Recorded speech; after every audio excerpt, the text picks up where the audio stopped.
بسم اللہ الرحمن الرحیم۔ السلام علیکم دوستو، امید ہے آپ سب خیریت سے ہوں گے۔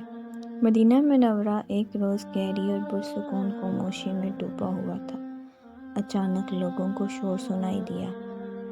یہ ایک لمبا چوڑا قافلے کی آمد کی خبر تھی۔ لوگوں نے پوچھا، آج مدینہ میں کیا ہوگا؟ جواب ملا، یہ عبد الرحمن بن عوف کا قافلہ ہے جو شام سے مال تجارت لے کر آیا ہے۔ یہ قافلہ اتنا بڑا ہے کہ لوگوں نے پوچھا، ہاں یہ قافلہ 700 اونٹوں پر مشتمل ہے اور یہ سارا سامان مدینہ کے غرباء میں تقسیم ہوگا۔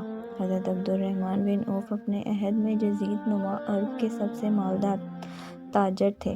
آپ رضی اللہ عنہ کہا کرتے تھے کہ میں اگر پتھر اٹھاتا ہوں تو اس کے نیچے سے سونا اور چاندی پاتا ہوں۔ حضرت عبد الرحمن بن عوف نے اپنی زندگی کا آغاز غربت سے کیا۔ جب مسلمان مکہ سے ہجرت کر کے مدینہ آئے اور مہاجرین انصار کے درمیان معاہدہ قائم ہوا تو رسول اقدس صلی اللہ علیہ وسلم نے جناب عبد الرحمن بن عوف کو حضرت سعد بن ربیع رضی اللہ عنہ کا بھائی بنا لیا۔ حضرت سعد بن رضی اللہ عنہ نے حضرت عبد الرحمن رضی اللہ عنہ سے کہا، بھائی میں مدینہ میں سب سے زیادہ مالدار ہوں، میرا آدھا مال لے لو، اور میری 2 بیویاں ہیں، جو تمہیں پسند آئے میں اسے طلاق دیتا ہوں، تم اس سے شادی کر لو۔ مگر حضرت عبد الرحمن بن عوف رضی اللہ عنہ نے کہا، خدا تعالی تمہارے مال اور اہل و عیال اور مال میں برکت فرمائے، مجھے تم صرف بازار کی راہ دکھاؤ۔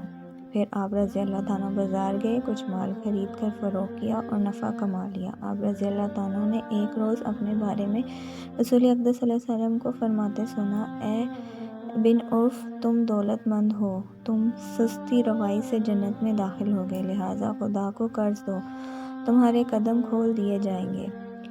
جس روز سے آپ صلی اللہ علیہ وسلم نے رسول اقدس صلی اللہ علیہ وسلم کی زبان مبارک سے یہ نصیحت بڑے کلمات سنے، آپ رضی اللہ عنہ اپنا رب کو قرضہ حسن دینے لگے اور خدا ابھی اس کو کئی گنا بڑھاتا رہتا۔ رسول اقدس صلی اللہ علیہ وسلم نے غزوہ تبوک کا ارادہ فرمایا تو صحابہ کو راہ خدا میں خرچ کرنے کا حکم دیا۔ حضرت عبد الرحمن بن عوف صدقہ اتفاق کرنے والے ایک اولین گروہ میں شامل تھے۔ رسول اکرم صلی اللہ علیہ وسلم نے آئین کی وصولی کے بعد جناب عبد الرحمن رضی اللہ عنہ سے پوچھا، عبد الرحمن، کیا اہل خانہ کے لیے بھی کچھ چھوڑا ہے؟ جناب عبد الرحمن رضی اللہ عنہ نے جواب دیا، حضور میں نے ان کے پاس وہ اجر چھوڑا ہے جس کا خدا اور اس کے رسول نے وعدہ فرمایا ہے۔ دنیا سے رخصت ہوتے وقت آپ رضی اللہ عنہ نے 50,000 دینار خدا کی راہ میں تقسیم کرنے کا حکم دیا۔ اسلام میں سب سے بلند مرتبہ لوگ وہ سمجھے جاتے ہیں جو غزوہ بدر میں شریک ہوئے۔ انہوں نے غزوہ بدر میں شرکت کرنے والے زندہ صحابہ میں سے ہر ایک کو 4,000 دینار دینے کی بھی وصیت کی۔ ایک بار اپنے ورثہ کے لیے کئی ہزار اونٹ، گھوڑے اور بکریاں ترک میں چھوڑ گئے۔ یہ بھی حقیقت ہے کہ آپ رضی اللہ عنہ ہمیشہ اس دولت سے غافل رہے۔